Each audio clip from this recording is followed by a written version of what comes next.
A gente precisa desenvolver a nossa espiritualidade. A gente precisa se conectar com Deus. Eu estou convencido disso, cada dia que passa convencido de que a gente precisa se conectar com Deus. E refletindo sobre isso, fui buscar algumas informações para trazer para você. Como é que o mal atua? Né? Eu estou tirando patologias, eu estou tirando casos de problemas psiquiátricos, problemas psicológicos. A gente vai tirar isso nesse momento, tá? E vamos olhar para espiritualidade. Como é que é a ação do mal? Adriano, existe demônio? Existe. Se você acredita na Bíblia, você acredita em demônio. A não ser que você não acredite e você tem meu respeito da mesma forma, tá? São três formas, pelo menos, três maneiras que a força do mal age contra as nossas vidas. A primeira delas, eu queria dividir com você aqui, é a tentação.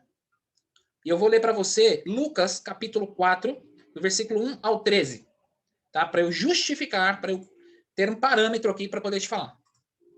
Lá em Lucas, está escrito assim, ó. Jesus, cheio do Espírito Santo, voltou do Jordão e foi levado pelo Espírito ao deserto, onde, durante 40 dias, foi tentado pelo diabo. Não comeu nada durante esses dias e, ao fim deles, teve fome. O diabo lhe disse, imagina, Jesus já estava com fome ali, estava exausto, já a capacidade de raciocínio esgotada, né? Aí vem o inimigo com a tentação dele, fala assim, se você é filho de Deus, manda essa pedra se torne pão. Jesus respondeu, está escrito, nem só de pão viverá o homem. O diabo o levou a um lugar alto e mostrou-lhe num relance todos os reinos do mundo. E ele disse, eu lhe darei toda a autoridade sobre eles e todo o seu esplendor, porque me foram dados e posso dá-los a quem eu quiser. Tentação. Então, se você me adorar, tudo será seu. Jesus respondeu, está escrito, adore o Senhor, o seu Deus, e só a ele preste culto. O diabo levou a Jerusalém, colocou-o na parte mais alta do templo e lhe disse, se você é filho de Deus, jogue-se daqui para baixo, pois está escrito, ele dará ordens a seus anjos a seu respeito para lhe guardarem. Com todas as mãos, eles o segurarão, para que você não tropece em alguma pedra. Jesus respondeu, dito está, não ponha à prova o Senhor, o seu Deus. Tendo terminado todas essas tentações, o diabo deixou até deixou até a ocasião oportuna. Ele foi embora, ok? Tentação. O que é tentação? Se Jesus foi tentado, você imagina você. Imagina eu, imagina o Fábio, imagina o André, imagina a Mari que estava aqui agora há pouco. Imagina, se Jesus foi tentado dessa forma, foi pego ali no momento de fraqueza, no momento que ele não tinha mais condição de raciocínio, ele foi tentado. Eu tenho uma notícia para te dar. Você também é tentado. Você também é tentada. E o que é a tentação? A tentação ela é indução, ela é uma sugestão, ela é um impulso que a gente recebe, né? É uma voz que não é a sua consciência, não é você com você, aquele diálogo interno. Quem está comigo lá nos treinamentos de desenvolvimento humano sabe do que eu estou falando, não é a nossa voz interna, é uma voz externa que te induz, que te coloca no caminho contrário ao caminho que você tem que tomar, o caminho que Deus quer para você. Tá? Mais ou menos o seguinte, ó. Faça isso. Faça aquilo. Todo mundo faz. Você também pode fazer. Você também tem direito. A carne é fraca. Eu passo por isso. Você provavelmente passa também. Que a minha vulnerabilidade seja a tua força. Isso acontece. Deixa de ser bobo. Você também tem direito. É agora ou nunca. Vai lá. Ninguém vai ver. É assim. São essas vozes que a gente tem que ter cuidado. Essa é a primeira forma que o mal atua na nossa vida. Se fez isso com Jesus, quem dirá com a gente? Lança-te daqui. Ó, eu vou te dar todos os reinos. É assim. A segunda forma, eu vou ler para você um outro trecho, que está lá em Atos, capítulo 10, versículo 38. Vou dividir tela com você aqui. Como Deus ungiu a Jesus de Nazaré com o Espírito Santo e poder, e como ele andou por toda parte fazendo o bem e curando todos os oprimidos pelo diabo, porque Deus estava com ele. Atenção a essa parte aqui que eu vou destacar. Oprimidos pelo diabo. Está na Bíblia. Todos os oprimidos. Então, o que é a opressão? É a segunda, pelo menos que eu conheço. Existem pelo menos três formas. Estou te trazendo mais uma aqui. Opressão. São espíritos, né, que vão criando ambientes vão influenciando a nossa vida, a nossa realidade, vão criando um ambiente negativo ao redor de nós. E eu vou falar, vocês provavelmente, pode ser que vocês se identifiquem em algum momento, vão lembrar de algum momento. Essa opressão, ela vem em forma de angústia, de ansiedade, de medo exagerado. Não tem nada de errado no medo, tá? O que tem de errado é quando o medo te trava, quando ele impede você de ir adiante. Entende? O medo é bom, o medo não é ruim. Então ele vai criando esse ambiente pra gente, esse ambiente negativo, e vai influenciando. Discórdia nos relacionamentos, qualquer nível de relacionamento. Empresa, chefe e empregado, empregado e chefe, marido e mulher, pai e filho, filha e mãe, pai, aquela mistura, ninguém se entende, fica aquela confusão dentro de casa, gritos, agressões muitas vezes. Então ele vai criando essa opressão para destruir o nosso lar. Enfermidade que não se conhece a causa. Investiga, investiga, investiga, faz exame para todo lado, não acha. Adriano, mas isso pode ser psicossomático? Sim. Na maioria das vezes, inclusive, é um problema de ordem psicossomática. Mas por isso que a gente tem que estar conectado com Deus, para a gente poder discernir essa atuação, essa opressão. Algumas situações, a minoria, são de dimensões espirituais.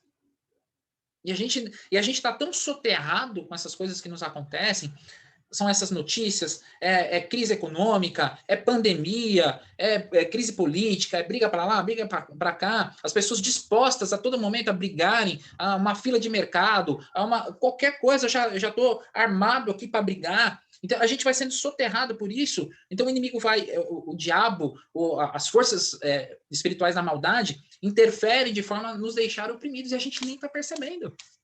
Por isso que eu procuro trazer essa mensagem, eu trago com o maior carinho, porque eu estou também vendo a minha própria imagem aqui, eu também estou falando para mim, para que eu me policie, para que eu me fortaleça espiritualmente, e você que está me vendo agora, a gente consiga fazer um mundo melhor. As pessoas estão sendo oprimidas e nem percebem. Essa foi a segunda forma.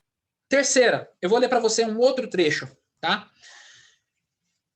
Quando ele chegou ao outro lado, na região dos Gadarenos, foram ao seu encontro 2 endemoniados. Isso está falando de Jesus, tá?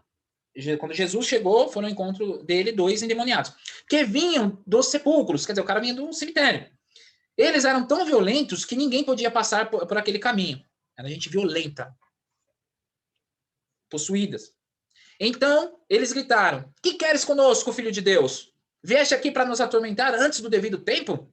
A certa distância deles estavam pastando uma grande manada de porcos.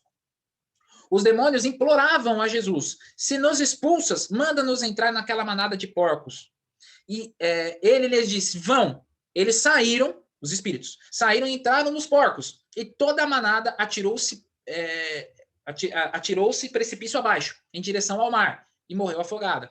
Os que cuidavam dos porcos fugiram, foram à cidade e contaram tudo, inclusive o que acontecera aos endemoniados. Toda a cidade saiu ao encontro de Jesus, e quando viram, suplicaram-lhe que saísse do território deles. A terceira forma do mal, que o mal exerce na nossa vida, uma forma de ação, uma atuação, é o que se chama de possessão, ou também conhecida como demonização. É quando o espírito maligno ele tem um controle sobre a pessoa. Ele controla a pessoa nitidamente. Não fica essa situação tão como nas 2 primeiras que a gente viu agora. Sugestão, tentação, a outra de opressão. Essa é uma forma mais escancarada. A força do mal exerce um poder na pessoa do corpo dela, da força dela, do pensamento dela, das vontades, dos sentimentos, das emoções. A pessoa fica possuída. Né? Existem vários filmes, inclusive de terror, que contam histórias de possessão. Tem o Exorcista, e o clássico é o Exorcista, né? Que tem essa coisa da possessão. A menina gira a cabeça, vomita, fala palavrão, fala um monte de coisa. Isso existe na vida real. Não sei se girar a cabeça, mas uma força excessiva acontece. Eu já presenciei em religiões afro, eu já presenciei rituais de possessão. Eu já vi, não foi ninguém que me contou. Existem espíritos, eles são invocados, é uma experiência religiosa totalmente diferente da cristã. Eles são invocados, os espíritos. Na religião cristã, é o contrário. Os espíritos são expulsos. A pessoa muda a voz, ela tem uma força excessiva, ela consome álcool num volume absurdo. Daqui a pouco, absurdo, para assim, ninguém, o ser humano não consegue. Aí quando tudo acaba, a pessoa fica sóbria no estalar de dedos. Então tem essa possessão, você vê programas de televisão, imagens que você vê na internet, no YouTube, que você buscar, algumas delas são encenações. São encenações. Mas não são todas. E isso que a gente precisa ficar atento. A possessão, ela acontece de uma forma também interessante e que a gente precisa ter muito cuidado. Tá? Não vou revelar os nomes, eu vou revelar o que aconteceu. Marido e mulher, o marido teve um caso extraconjugal e ele decidiu se separar. A mulher descobriu, ele decidiu se separar. A esposa ficou muito abalada, ficou muito surpresa com aquilo tudo. E aí ela foi buscar ajuda. E nessa conversa, nessa ajuda, a irmã do marido foi conversar com ele. E foi conversar, e quando ela conversou e ele falou algumas coisas, falou, não, porque agora eu quero uma vida diferente, começou a falar algumas coisas, e num dado momento ela falou, peraí, eu não tô falando com meu irmão. Não é ele. Eu olhava nos olhos, não era ele. A voz estava diferente, o jeito de falar estava diferente, o olhar estava diferente. E não necessariamente ele estava possuído, com força exagerada. Precisaria de muito discernimento espiritual para perceber que ele estava possuído. E a irmã teve esse discernimento. Ela teve a oportunidade de orar por ele, inclusive. Mas você percebe no olhar. Às vezes você olha para uma pessoa, não sei se você já percebeu, né?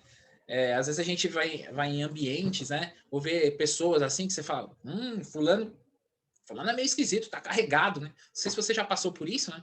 Mas acontece. Acontece. Você olha no olho, não é a pessoa, não é ele, não é ela.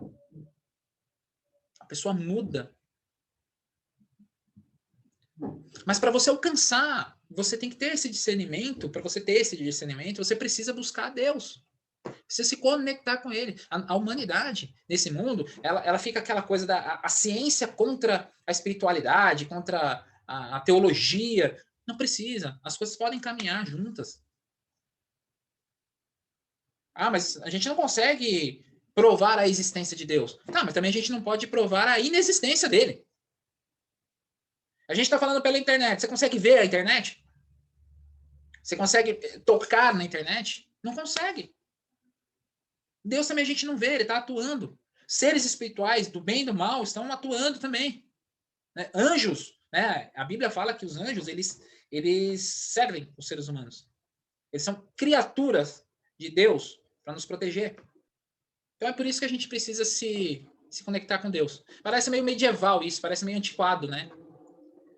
Eu relutei um pouco para trazer Nação Domo, né? Para expor Nação Domo, porque eu não queria misturar com o meu trabalho.